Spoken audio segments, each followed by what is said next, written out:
O assunto hoje, ele é bastante polêmico, mas vamos trabalhar no mundo da polêmica.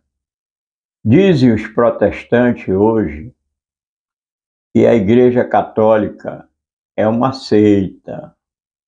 Porém, vem o catolicismo e diz que os protestantes é que são as seitas, pois foram oriundas da Igreja Católica através de um rebelde. Mas o que é mais intrigante é que batistas, presbiterianos, pentecostais e neopentecostais estão hoje mutuamente se acusando de seitas. Aí pergunta-se: o que é uma seita? Qual o critério para uma seita? Quem está com o cetro da verdade? Porque só uma Bíblia e todos dizem solo a Escritura. E aí quem é o solo a Escritura?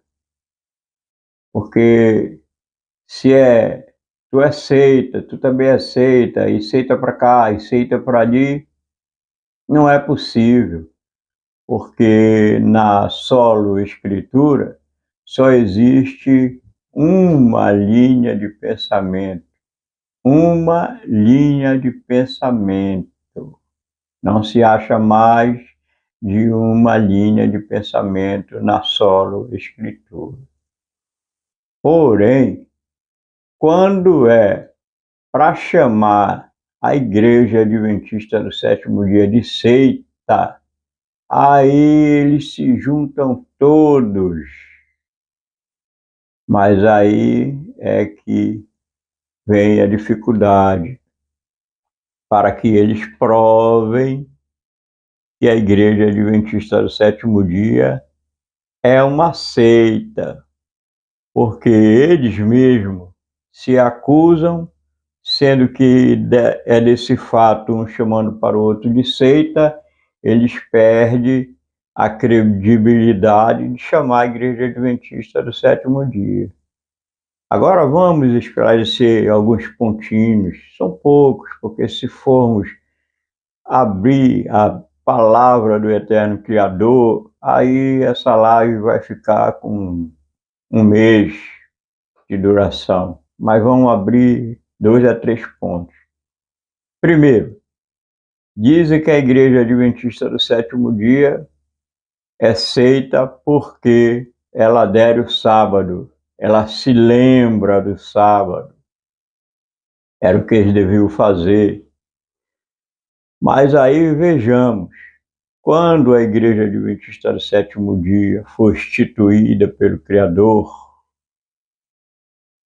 para vir a este mundo fazer a reforma que deve, o sábado já tinha sido instituído, olha, há muito tempo. Então, os Adventistas do Sétimo Dia não inventaram o sábado. Quando a Igreja Adventista do Sétimo Dia diz que nós devemos nos alimentar com os animais limpos, e ela diz que não comereis porco, nem tocareis no seu cadáver, aí dizem não, Paulo mandou comprar tudo que lá no mercado existe de alimento. Mas como que Paulo vai se contradizer a Moisés? O que foca esse sentido aí é falta de compreensão.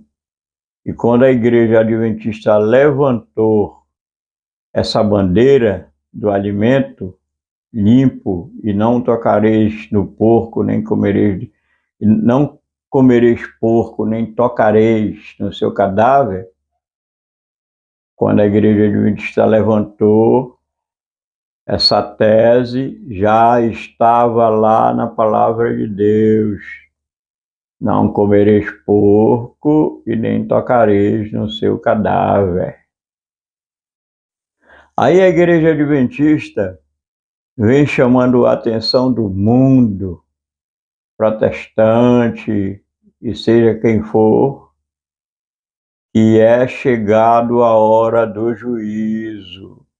Adorai aquele que criou os céus, a terra, o mar, a fonte das águas e todo o seu exército, porque é chegado a hora do seu juízo.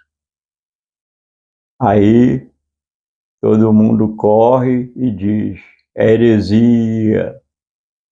Mas quando o movimento adventista foi criado, já estava lá escrito: adorai aquele que criou os céus, a terra, o mar, a fonte das águas e todo o seu exército. A igreja adventista não criou esse ponto doutrinário. Agora, o que chama mais atenção é que, quando se fala de juízo investigativo, aí eles vão além. Eles dizem não só que é heresia, como que a igreja adventista herdou o juízo investigativo de um cidadão que, depois do desapontamento, andava pelo milharal tentando justificar o erro.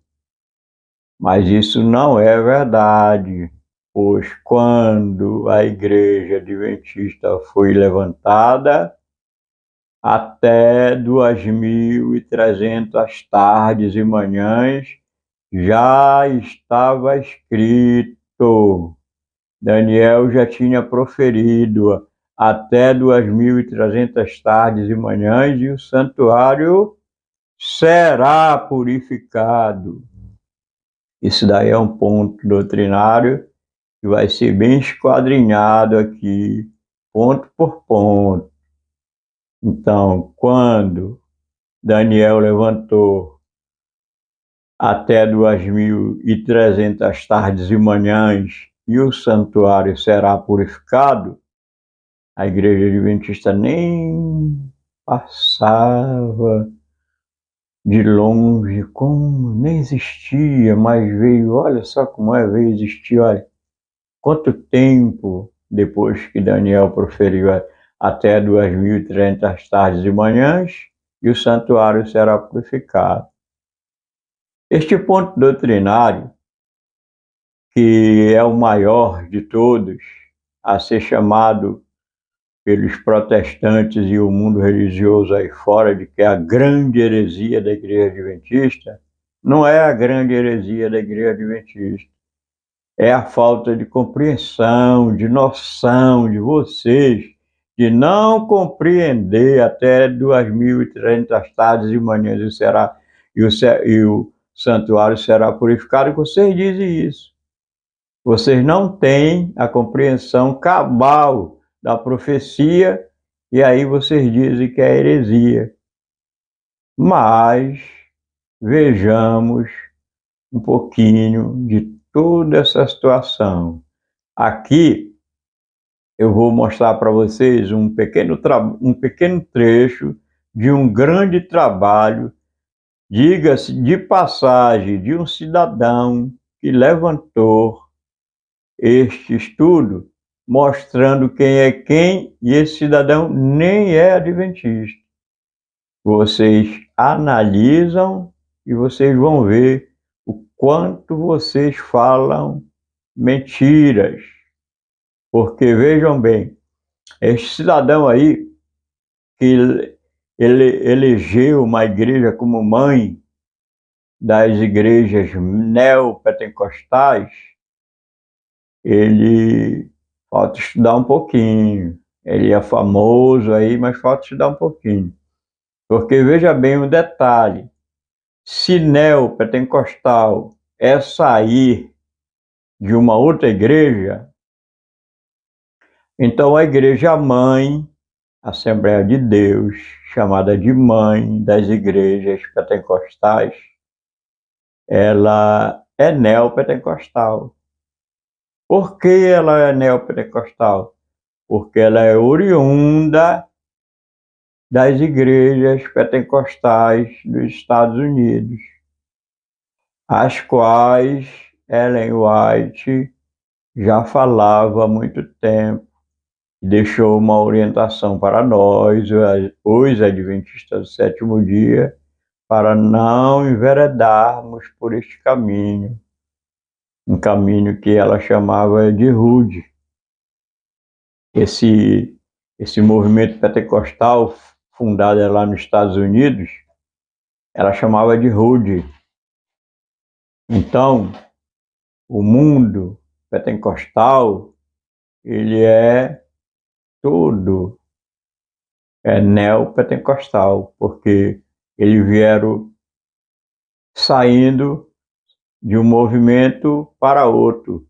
O elemento via que toda aquela situação era nova, ele estudava, corria por um lugar e chegava lá, fundava uma igreja. E assim surgiu as igrejas pentecostais pelo mundo afora, oriundo da Rua Azusa. Todo estudioso, todo que navega aí pelo YouTube, sabe disso. Só que é abafado, né? É abafado para que eles possam jogar a Igreja Adventista no fogo e sair como querendo ter o cetro da verdade. Mas vocês não têm o cetro da verdade hoje. O cetro da verdade está na Igreja Adventista do sétimo dia, que foi criada para que chamem todos os filhos de Deus por estes quatro cantos da terra para formar um só rebanho, para que na vinda de nosso Redentor ele encontre na terra um rebanho de uma só fé, de uma só esperança, de um só batismo, de um só Deus. Esta é a verdade com letras maiúsculas e doa a quem doer. Quem no futuro, ou melhor, quem não quiser vir para as fileiras da Igreja Adventista do sétimo dia, que sairá vencedora da besta, vai ter que ficar do lado da besta. Essa é a linha de pensamento bíblica. Hoje, no tempo do fim, quem não vier para a Igreja Adventista do sétimo dia, de sair com ela vencedora da besta, logicamente vai ter que, com a besta, ser jogada no lago de fogo. Isso é doutrina bíblica. Futuramente vamos esquadrinhar item por item. É isso que eu tenho de falar hoje. Da Amém? Rua Azusa durou apenas 3 anos, mas foi muito importante na criação do movimento pentecostal, que é o maior segmento da igreja evangélica hoje. William Durham recebeu seu batismo no Espírito Santo na igreja na Rua Azusa, formando missionários na sua igreja em Chicago. E.N. Bell, fundador da Assembleia de Deus nos Estados Unidos, Daniel Berg, fundador da Assembleia de Deus no Brasil, e Luigi Francescon, fundador da Congregação Cristã no Brasil, tiveram influência da Rua Azusa, onde eles experimentaram esse avivamento vindo daquele local. O impacto da Rua Azusa invadiu todo o mundo. Hoje no Brasil, a maioria das igrejas são pentecostais, e isso é muito fruto do movimento que aconteceu na Rua Azusa, onde as pessoas enfatizavam o dom de línguas estranhas e também a questão de manifestação do Espírito Santo. E esse movimento pentecostal continua crescendo em todo o mundo. Aqui no Brasil, existem várias igrejas pentecostais que ainda seguem aquelas doutrinas e também aqueles métodos que Seymour usava na igreja na Rua Azusa. Sendo assim,